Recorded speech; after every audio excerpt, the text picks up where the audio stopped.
अस्सलामुअलैकुम वरहमतुल्लाहि वबरकातुहू। मैं एक हाफिज कुरान बनना चाहता हूँ।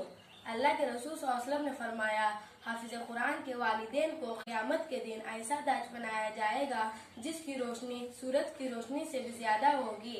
इस हदीस को सुनने के बाद हमेशा मेरे दिल में तमन्ना जाग उठती थी कि मैं एक हाफिज कुरान की तालीमात पर खुद भी अमल करूं और इसकी तालीमात को दुनिया के हर कोशे कोशे तक पहुंचाऊं और अपने माँ बाप के लिए जन्नत का जरिया बनूं, गरीबों और मिस्किनों के साथ नेक सुलूक करूं और अपनी जिंदगी के हर काम को कोई अच्छाई का नाम दूं।